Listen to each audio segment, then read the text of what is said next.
कांग्रेस की एक बड़ी बात यह भी रही है कि उसने बड़े बड़े कद के जो प्रभावशाली नेता हैं उनके साथ हमेशा नाइंसाफी की, उन्हें दबाकर रखा। आज आपको चार बड़े नेता ऐसे बताते हैं। सबसे पहले हैं नेताजी सुभाष चंद्र बोस। वर्ष 1939 में जब सुभाष चंद्र बोस ने कांग्रेस का फिर से अध्यक्ष बनने के लिए अपनी दावेदारी पेश की थी तो उनके खिलाफ खुद महात्मा गांधी और जवाहरलाल नेहरू का ऐसा गठजोड़ बन गया जिसने धीरे धीरे बोस के महत्व की जड़ों को कमजोर करने का काम शुरू किया।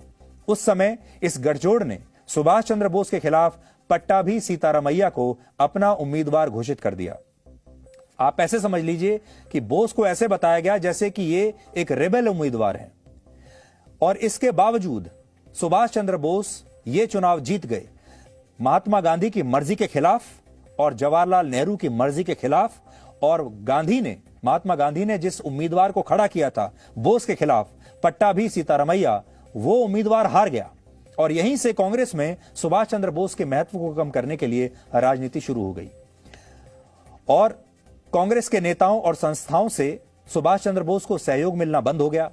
महात्मा गांधी उनसे नाराज हो गए, ये अलग हुआ, जिसकी वजह से बाद में उन्होंने ही इस्तीफा दे दिया और तब उन्होंने एक अलग पार्टी, फॉरवर्ड ब्लॉक नामक एक अलग पार्टी बनाई।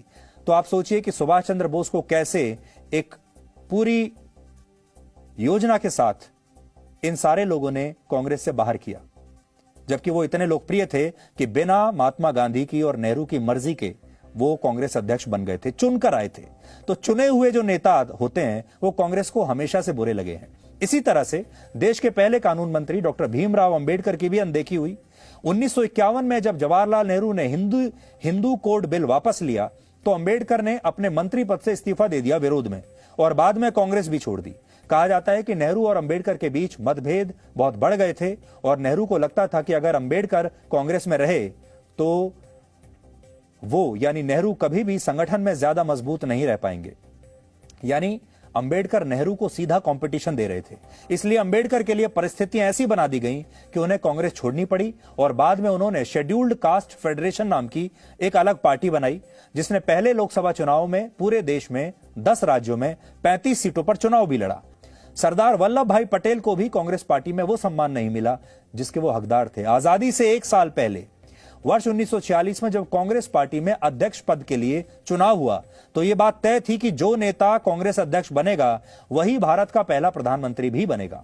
उस समय भारत में कांग्रेस की कुल 15 समितियां थीं, जिनमें से 12 समितियों ने अध्यक्ष पद के लिए सरदार पटेल को चुना, जबकि 3 समितियों ने इसमें हिस्सा ही नहीं लिया। यानी सरदार पटेल को 100% वोट मिले थे, 100% वोट सरदार पटेल को मिले। लेकिन इसके बावजूद नेहरू पहले कांग्रेस के अध्यक्ष बन गए और फिर प्रधानमंत्री बन गए देश के, क्योंकि महात्मा गांधी ने सरदार पटेल को उनका नाम वापस लेने के लिए राजी कर लिया। और आप सोचिए कि नेहरू को एक भी वोट नहीं मिला था और फिर भी नेहरू प्रधानमंत्री बन गए। आप कह सकते हैं कि असल में भारत के पहले accidental prime minister Jawaharlal Nehru थे। मैं पप्पू हूं, हमने टोटी चोरी कर ली, हम गधे हैं।